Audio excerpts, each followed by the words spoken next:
Pakistan has come to enjoy the trust of the White House. Now, in the past, our past experience tells us that whenever Pakistan has been in a transactional relationship this kind with the United States, a little more comfortable with this equation with the United States, it's tended to be adventurous towards us. Now, we have a certain segment of our discourse which A says Pakistan is very weak, it's about to collapse any time. Pakistan hasn't collapsed. It has also been said that we'll isolate Pakistan internationally.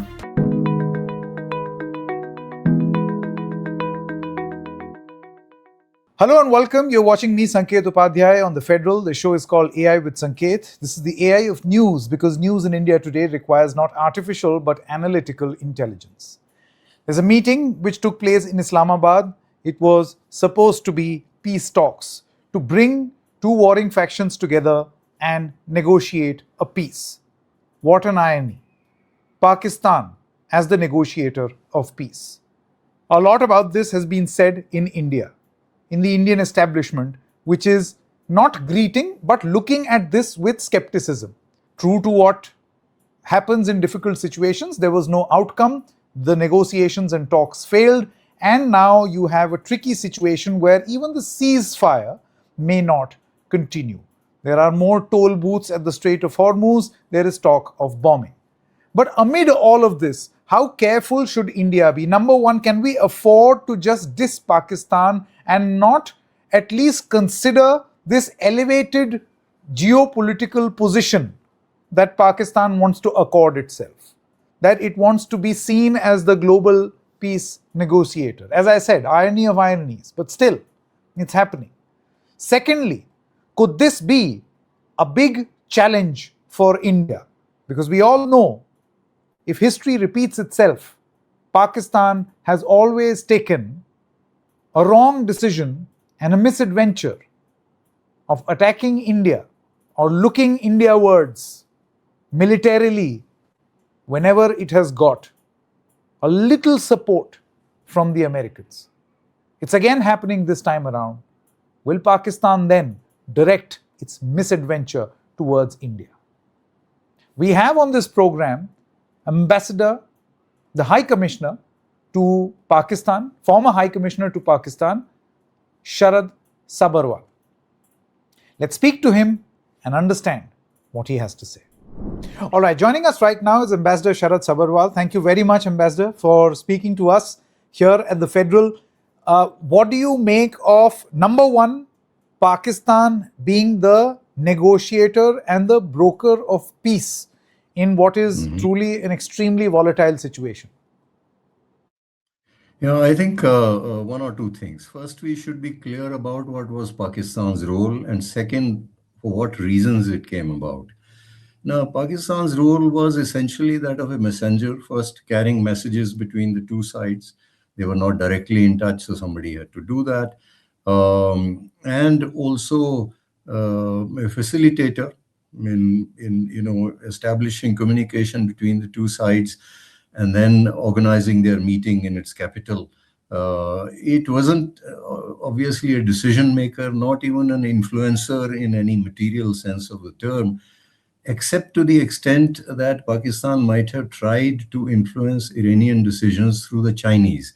As we know, a few days before the meeting in Islamabad, the Deputy Prime Minister and Foreign Minister Ishaq Dar, he went to China, he went to Beijing to brief the Chinese, most likely with the approval of the Americans. So, they had involved the Chinese also. Now, how did Pakistan come to play this role? Two or three factors. One, of course, Trump's cozying up to General Asim Munir, whom he has called his favorite field marshal more than once. And then Trump's co-opting Pakistan for a role in his designs in West Asia. That is the first. So Pakistan has come to enjoy the trust of the White House. It has a link there. Second, with Iran, in spite of all the difficulties in the relationship, notably management of the border and Shia-Sunni issues which have cropped up in the past, violence within Pakistan, which caused some problems. The two countries have maintained a stable relationship. Again, Pakistan, at least in the public domain, there have been reports from time to time that Pakistan has had some contacts, informal. What kind of contacts we don't know with Israel, but in the public stance, it has kept a very hard line. The Iranians would have known that Asim Munir has a line to White House that he could be trusted to carry genuine messages. And then, of course, Pakistan was caught in a bind. It has a defense relationship with Saudi Arabia, which was on the other side of the divide. And from the beginning, its effort was to ensure that things between Iran and Saudi Arabia didn't escalate to a point where the Saudis would invoke Pakistan's military help, which would create a lot of trouble, not only in relationship with Iran, but 20% Shia population of Pakistan. So all these factors got together to bring them to this role. Having said that, I think, one has to give some credit to them and their diplomacy for playing that role well, at least in ensuring a high-level meeting. The vice president came from the United States for the first time in a long time between the two countries, even though we didn't produce any results. And for that, that will help in refurbishing Pakistan's international image and add to that image that cannot be denied. Ambassador Sabarwal, as someone who served in Pakistan and having seen how Pakistan lobbies for its position, do you feel that from an Indian point of view, we should be a little cautious with these developments? Because Pakistan has tried to at least whitewash its image globally as someone who's the harbinger of peace and dialogue, whereas we all know what the reality is from the Indian context. Yes, from the Indian context, the concern that I have is this, that Pakistan is in a new transactional relationship with the United States for the last 1 year or so. As you know, this was a process which started, they offered some business opportunities to the Trump family, rare earth minerals. And then I think Trump started thinking of using them for his designs in West Asia. They became a member of Board of Peace. They joined the Board of Peace, very quickly. And there were some expectations, at least at some stage, whenever a peace force was constituted for Gaza, Pakistan may contribute some personnel to that. And then, of course, this role in the context of Iran. Now, in the past, our past experience tells us that whenever Pakistan has been in a transactional relationship of this kind with the United States, a little more comfortable with this equation with the United States, it's tended to be adventurous towards us. Now, I'm not saying necessarily that it will be adventurous, but we need to keep an eye on that. But I think we should be very clear here about the role that they played and the circumstances under which this role came about.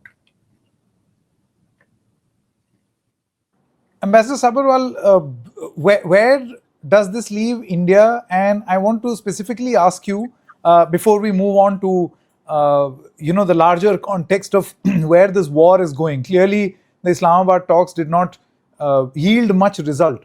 But from an Indian point of view, do you feel the way we want the world to see Islamabad is not how the world sees Islamabad? Absolutely.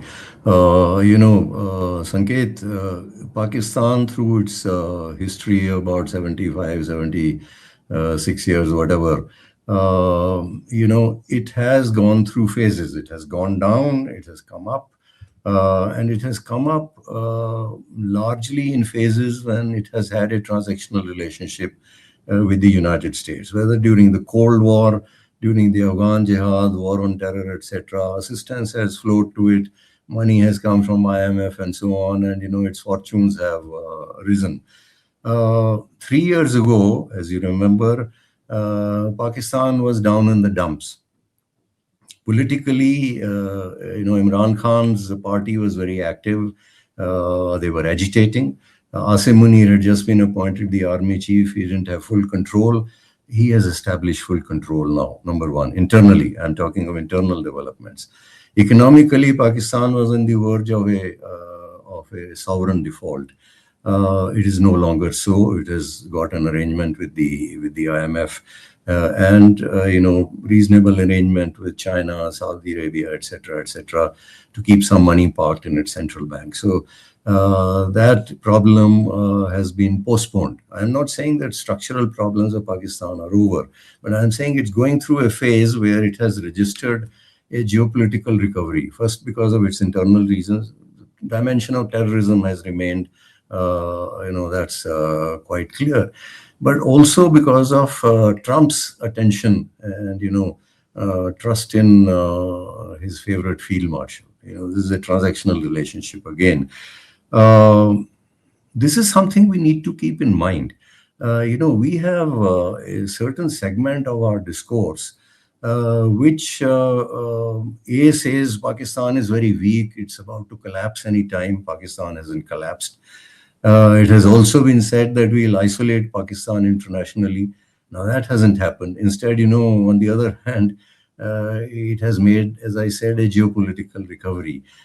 So, we need to be a little more realistic. So, this segment of discourse, on the one hand, you sort of dismiss Pakistan, that it's a weak country, it's about to collapse, etc. On the other hand, you are obsessed with them. And you want to be in some kind of zero-sum competition with Pakistan.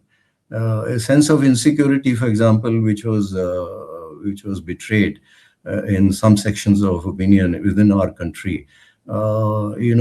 As if since Pakistan played the role of a peacemaker here because of the circumstances I explained, India should have also done so, or if India couldn't do so, then you have to run down Pakistan's effort, etc., etc. I think a little more realism and a little more realistic appreciation of things would be necessary. To sum up, I am not saying Pakistan's the structural problems are over. It has some structural flaws, civil-military imbalance, living beyond its means, terrorism, strife, sectarian violence, etc., etc. All that remains. But I am saying that it's going through a phase of upswing at the moment. And in that phase, we need to keep an eye on, what kind of attitude do they indulge in? Are they likely to indulge in some adventurism towards us and so on? Just keep an eye.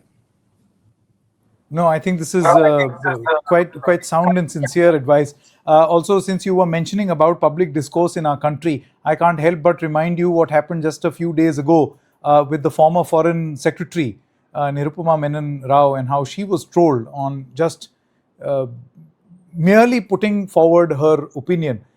Incidentally, also, before we move on to this war and how you look at it in the and the mediation, I couldn't help but notice in that visual that we just played out from Islamabad of the Hotel Serena. This, by the way, was the same hotel where I met you for the first time, Ambassador Sabharwal, during the 2010 Yes. foreign minister level talks, which Yes. took place in Islamabad. So I have fond memories of that time. Just moving on now, and I want to understand, Ambassador Sabharwal, from you, will peace be given a chance, or is this a non-starter of a ceasefire? That there was negotiation, and then now we are again talking about blocking Hormuz, a new toll booth at the Hormuz, fresh escalation in Iran. Look, there are two parallel trends at play here. Now, first of all, let's be clear that the Israel and the United States might have started this conflict together. They are not exactly on the same page. For Netanyahu, he would like the conflict to continue for various reasons, his internal problems, and he also feels that further damage can be caused to Iran and its proxies, etc., etc. But for President Trump, it's becoming a bit of a problem. It's been so far a disaster for the world economy. Stock markets have tanked, oil prices have gone up, inflation is rising in the United States and in other countries. As I said, it's been a disastrous consequence of the world economy. And should this conflict continue, it could be even more disastrous. And then you have for President Trump the midterm elections coming in November this year to the Congress and to the House of Representatives and the Senate. Now, on the one hand, therefore, there is this expectation that the Trump administration would take a more sober view and try to put an end to this conflict. This is what probably they tried when they sent the vice president to Islamabad to talk to the Iranians. On the Iranian side also, although they have created a lot of problems for the United States, for their allies. They realize that by blocking the Strait of Hormuz, they have created big economic issues for the international community, which the United States cannot ignore. I'm sure they would also like to avoid continuation of further damage to themselves. But it seems to me that the talks in Islamabad, having failed to achieve the results, things are again moving in a negative direction, if I may use that word, because Trump has now announced a blockade of Iranian ports. And they say we will block the Strait of Hormuz. Ironically, when this conflict was going on, the Americans diluted the sanctions on Iranian oil, saying that the Iranian oil, which is on high seas in tankers, countries could buy it. Again, it seems that there have been reports that Iran has been allowing ships of other countries to pass, charging $2 million each ship. So Iran was making money. Now Trump wants to stop all this, but in trying to stop all this, he's further reinforcing the closure of Strait of Hormuz, the very problem that he has been trying to solve. The Iranians have said that if their own ports are not safe, then no port in the region would be safe. Now, should this blockade, which is going to start later today, would the Iranians then attack the US military assets or ports of other countries, allies of the United States, then inviting a response from the other side? It's very difficult to say. We'll have to wait and watch. One can only hope that this conflict doesn't resume and take again a more serious shape. As I said, it's been disastrous for the world economy, and its resumption and taking a more serious shape would be a huge disaster. But of the two sides, what is your reading, Ambassador Sabarwal? Who comes across as more vulnerable and in need to desperately settle this? Trump, who now is virtually robbed off of his traditional alliance partners. I mean, apart from Israel, there are not very many alliances that Trump has that he can float around. And on the part of Iran, they have their internal problems. However, it seems that they are willing to take this war ahead should America not agree. Yeah, in this kind of thing, Sanket, it's very difficult to say who is the winner. I mean, there is no winner. In a war, victory today, in the sense of the Second World War having ended in victory of one side, etc. Victory today through aerial conflicts is not something which is Ambassador Sabharwal, let me put it this way. Who do you think is more desperate to end it quickly? As of now, it seems to me that the Americans, they because of the reasons which I explained earlier, there is no ally with them, not from Europe. Today, I was seeing a headline, the United Kingdom, they have said that they will not be in this blockade with the United States. I don't know who else, if at all, someone is joining the United States in this blockade. So that is their damage to the world economy, the elections coming, etc., etc. But again, I would be very cautious in saying that they are the only ones interested and the Iranians are not interested. After all, if the Iranians could get a deal, why would they tolerate resumed bombing if, God forbid, it takes place every few hours? Nobody likes that kind of conflict. So I think there are reasons on both, and they have suffered a lot of damage. Whether it's a nuclear program, missiles, military infrastructure, civilian infrastructure, etc., etc. So there is illogic on both sides to end it. Strong logic on the side of the United States also for the reasons that we have spoken of.